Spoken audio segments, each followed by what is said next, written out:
Imagine you are running a car dealership.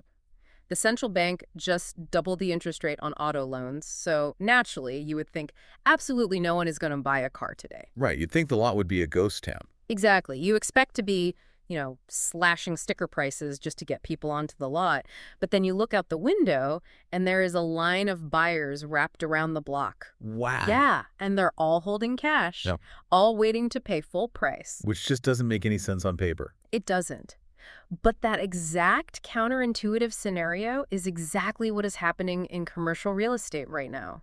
Today, we're taking a deep dive into the Dallas-Fort Worth retail market, and we're looking at it through the lens of Eureka Business Group's latest market intelligence. Yeah, and for those who don't know, Eureka Business Group is a specialized commercial real estate broker in the DFW area. They spend every single day in the trenches of the retail market. Right, they really are the authority there. And this deep dive is brought to you by them. We are specifically looking at their 7-day investor briefs for 1031 and private capital buyers. This covers the week of August 8th through the 14th, 2026. And the data in these briefs reveals a massive, almost jarring disconnect in the market right now. It really does. I mean, if you look at the macroeconomic headlines, you would think the American consumer is just entirely tapped out. But if you look at physical retail real estate, it is absolutely booming. It's outperforming basically all expectations. Yeah. So, okay, let's unpack this, starting with the storm clouds and the broader economy, because it does look pretty scary out there. It definitely does. In July 2026, U.S. retail sales unexpectedly fell 0.6%, which is it's the steepest monthly drop we have seen since May 2025. It is a significant drop, and you really have to look under the hood of that data to understand where the pain is actually being felt. Right, it's not evenly distributed? Exactly. The decline was largely led by non-store sales, which is essentially online shopping, along with auto sales. But the real red flag, the one that has everyone talking, is the broader consumer confidence index. Oh, right, because it just slipped below 80, didn't it? It did. And historically, any reading below 80 is traditionally viewed as a recession threshold. Wow. Yeah. So it paints a very specific defensive picture for anyone who is, analyzing tenant health and discretionary spending. Consumers are definitely tightening their belts. But you can't really view this consumer data in a vacuum, can you? No, absolutely not. You have to overlay it with what is happening in the capital markets to really see the full picture. Right, because borrowing money to acquire commercial properties is just a completely different game right now. The Federal Reserve just held rates at 3.50 to 3.75%. Which effectively delayed any expected rate cuts until much later in 2026. Yeah, exactly. And on top of that, 10-year treasuries are hovering near 18-month highs. They're sitting right around that 4.40 to 4.70% range. Which is huge. It is. So the debt you use to buy a building is incredibly expensive right now. The cost of capital is elevated, and it is staying elevated. The whole higher for longer narrative, that is no longer just a warning from economists. That's the reality. Right. It is the operational reality for every single investor out there. Right. Now, if borrowing is expensive, the mechanical expectation in commercial real estate is that property prices just must come down to compensate. Because the math doesn't work otherwise. Exactly. If a buyer's loan costs more to service every month, they need a higher yield from the property to make that math work. In real estate terms, that means the capitalization rate, or cap rate, should expand. You essentially pay less for the same amount of income. Right. But that is the paradox I mentioned at the top. We expect those prices to drop, but they are not dropping at all. Single-tenant net lease retail asking cap rates barely budged this week. Yeah, they are sitting right at 6.6%. Right. So going back to our car dealership analogy, it's like expecting the dealer to slash sticker prices because auto loan rates spiked. But instead, the dealer just shrugs and points to the massive line of people still waiting to buy. Yeah, they have absolute zero incentive to discount the real estate. It's wild. It is a perfect way to visualize the current bid-ask spread in the market right now. Sellers are looking at that deep pool of buyers, and they are holding firm on their pricing. So what does that mean for investor strategy? Well, if we connect this to the bigger picture, it means you cannot underwrite your deals hoping for a sudden rate cut windfall to bail you out. Because it's probably not coming anytime soon. Exactly. The leveraged return, the actual cash you take home after paying the mortgage, are undeniably tighter right now. Yeah. Waiting on the sidelines for a broad, systemic repricing of retail assets is just a losing game. So you really have to evaluate properties based on current debt costs, not some optimistic projection of what the Fed might do next year. Right. Okay, so if money is this expensive to borrow, and the consumer is supposedly pulling back on their discretionary spending, why is that line to buy retail real estate still so fiercely long? That's a great question. Because it seems completely disconnected from reality that demand is so heavily outstripping supply. It really comes down to a fundamental scarcity of good physical space. We actually just saw a CoStar issue an upward revision for their U.S. retail property forecast because of this exact dynamic. Wait, an upward revision, despite all the bad news? Yes, Yeah. exactly.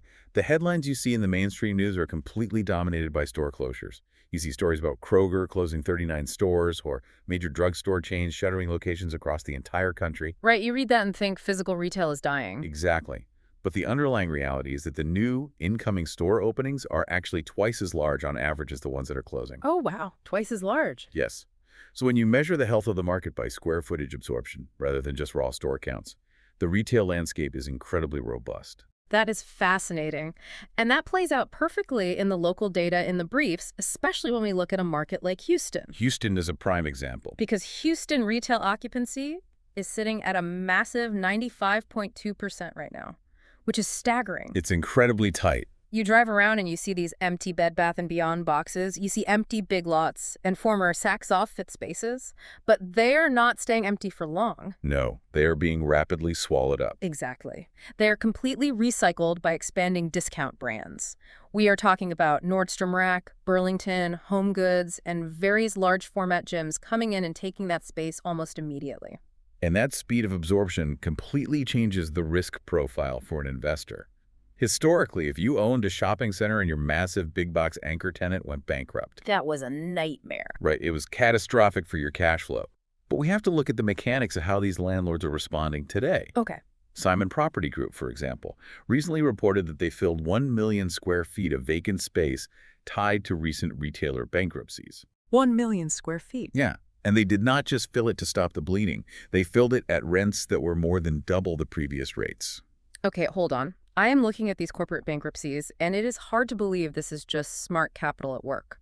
Are landlords just getting incredibly lucky with a few trendy discount stores that happen to be expanding right now?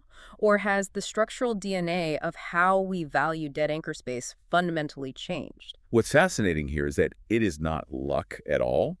It really is a fundamental structural change in the market.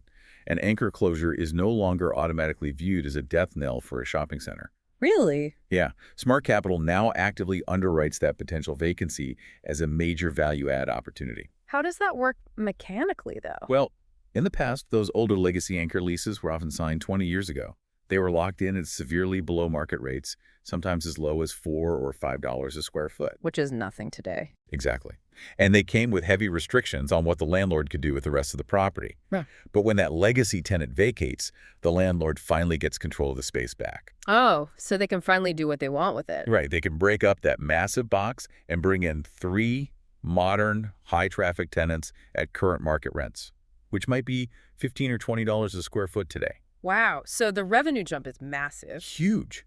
The perceived obsolescence risk of big box retail has plummeted because the replacement tenant pool is so deep and so diverse right now. But carving up an empty Bed Bath & Beyond into 3 brand new stores, that takes a massive amount of local expertise, right? And boots on the ground execution. Absolutely. It's not a passive strategy. Which is exactly why this strategy has found such a strong home in Texas. Texas is essentially the epicenter for this specific value-add playbook right now. It really is.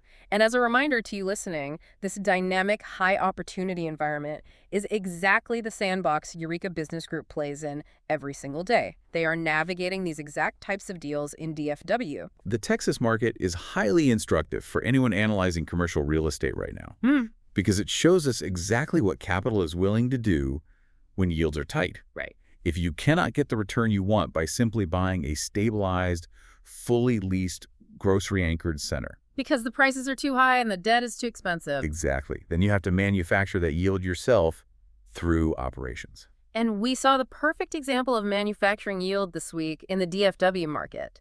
The deal was Bayberry Square in Richardson, Texas. That was a great comp. Marcus and Millichap brokered the sale of this 51,542 square foot property. And the crazy thing is, it sold while it was only 64% leased. Right. An out-of-state private investor sold it to a local developer. I mean, that seems like a massive amount of leasing risk to take on in a high-interest rate environment. It is a significant risk, sure. But that is exactly the winning thesis in North Texas right now. It is a strategy called buying for basis plus execution. Okay, unpack that for us. Basis plus execution. So the basis just means the local developer is acquiring the physical asset at a very low price per square foot because of that 36% vacancy rate. So they get a discount up front. Right. They are buying it cheap enough that they can afford to spend the capital required to renovate the center, and they can afford to pay the broker commissions to bring in new tenants. I see. Their entire return profile is based on their ability to execute that leasing strategy and stabilize the asset themselves. They are not sitting around praying for cap rates to fall. They're actively creating the value. Exactly. Capital is aggressively targeting mature infill submarkets in DFW, specifically because the sheer demographic and population growth of the region provides a safety net for that leasing risk. The momentum supporting that execution strategy in Texas is just everywhere in the sources this week. You have luxury brands like Elegance opening its first DFW store at North Park. Which proves the high-end demand is completely insulated. Right. You have institutional players like Eden's buying the grocery-anchored village at Camp Bowie over in Fort Worth. And down in San Antonio, Silver Ventures is plotting a massive 10-building retail expansion at the Pearl. 10 buildings, that's huge. They are literally building brand new brick-and-mortar inventory in a high-cost environment, simply because the tenant demand for experiential retail justifies the construction costs. It does. But we have to recognize that not every buyer has the local expertise or the development team or even the risk tolerance to execute a heavy value-add strategy like that Bayberry Square deal. Oh, absolutely. Some buyers are forced into the market under completely different circumstances. They cannot take on leasing risk. They need absolute safety and simplicity. Right. You are talking about the 1031 exchange buyer. Exactly. For anyone unfamiliar, when you sell an investment property, the IRS gives you a very strict, terrifying 45-day countdown clock to identify a replacement property to buy. It is incredibly stressful. If you fail, you face a massive capital gains tax bill. So if I'm an investor looking at a 45-day window and I see that debt is expensive and the market is highly competitive, I might just panic and overpay for a mediocre building just to avoid the IRS bill. Which happens a lot. So what happens to that buyer in a market where pristine quality is so scarce? We are seeing those buyers flood into passive structures to avoid making a bad direct purchase. Finding a high-quality, single-tenant property in just 45 days is incredibly difficult right now. Yeah, I bet. So there is a massive surge in Delaware statutory trusts, or DSTs. Passive money is just flooding the zone. I always like to think of a DST as being like a mutual fund for a specific strip mall. Yeah. You pool your money with other investors, you get the passive income, and it qualifies for your 1031 exchange. Right. But the best part is you never have to get out of bed to go fix a broken window or negotiate a lease. That is a highly accurate way to look at it. Yeah. It is securitized, fully passive real estate. Through July of this year, DST fundraising hit $5.5 billion. Wow. Yeah, which is up 31% year over year. And the industry is on track for a record $10 billion this year. That massive influx of capital tells you that passive money is absolutely desperate for a safe haven away from operational risk. Desperate is the right word. And if they do want to buy a direct physical property, the scarcity of quality out there is just brutal. True investment grades, single-tenant net lease assets, your absolute safest bets, they make up less than 10% of the available retail supply on the market right now. Less than 10%. Yeah. And because of that extreme scarcity, the competition is fierce. McDonald's and Chick-fil-A ground leases are still asking a premium 4.45% cap rate. Which is incredibly tight. It is. And we are seeing real-time demand surging for newer concepts as well, like Dutch Bros. 18 of those properties sold recently for a combined $46.5 million. The primary danger for a 1031 buyer right now is capitulation. You cannot buy bad real estate just to meet a tax deadline. If you cannot find that pristine 4.5% Chick-fil-A, you have to know how to properly value the alternatives. Look at the $6.9 million D&W Fresh Market that sold in Michigan. or the $5 million Pete's Coffee in California. Oh. These are the benchmarks for how to navigate a tight market. You have to evaluate the remaining lease term, the contractual rent increases, and the strength of the corporate guarantor over just looking at the headline cap rate. Right. And when you say the guarantor, you just mean the corporate entity that is legally on the hook to pay the rent, right? Making sure it is actually the parent company and not just some fragile local franchisee. Precisely. You want absolute triple net leases where the tenant pays the taxes, the insurance, and the maintenance, backed by a corporate guarantor with a flawless balance sheet. Because that's your safety net. Right. That provides the durability of cash flow you need when you're paying a premium price in a high-interest environment. You also have to expand your definition of what a viable tenant looks like today, because non-traditional tenants are coming in and saving spaces that used to belong to legacy brands. Oh, absolutely. The tenant mix is completely shifting. Like Meta, the tech company. They're opening their first Midwest retail store in a former Glossier space in Chicago.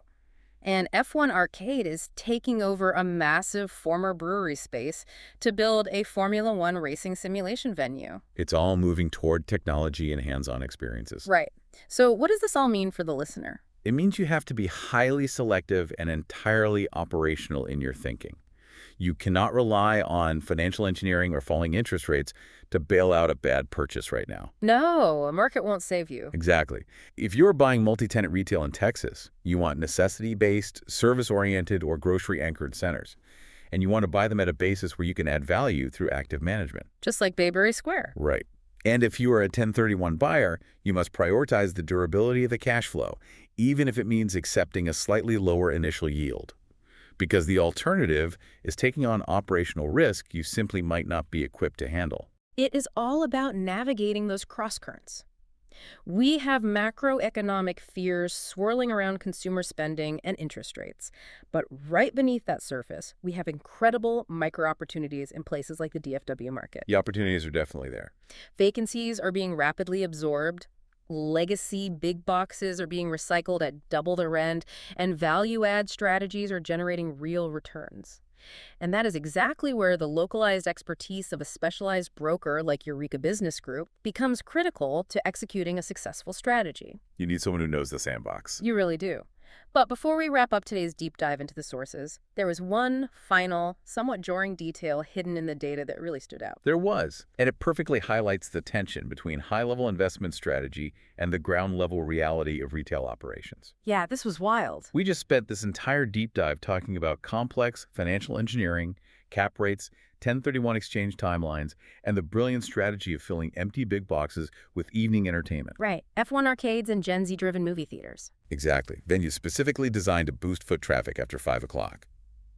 But a new consumer survey published this week revealed a massive, undeniable spike in consumers reporting that they actively fear retail parking lots after dark. That is such a wild, almost absurd contrast when you place it next to all the financial data we just went through. It really is. Because if the entire commercial real estate industry's survival strategy relies on driving evening experiential foot traffic to save these aging shopping centers. Right. But the customers are literally too scared to walk to their cars when they leave the venue. It forces you to step back and reevaluate everything. It really does. Does a multi-million-dollar asset strategy, crafted by analysts in a boardroom, ultimately live or die based on a landlord's willingness to simply go outside and replace a burnt-out light bulb in the parking lot? That is an incredibly grounded thought to leave on. The fundamentals of commercial real estate will always come back to the physical, human experience of the space itself. Thank you so much for joining us as we unpacked this week's sources. We hope you can take these insights, cut through the noise, and apply them to your own commercial real estate journey. We'll see you next time.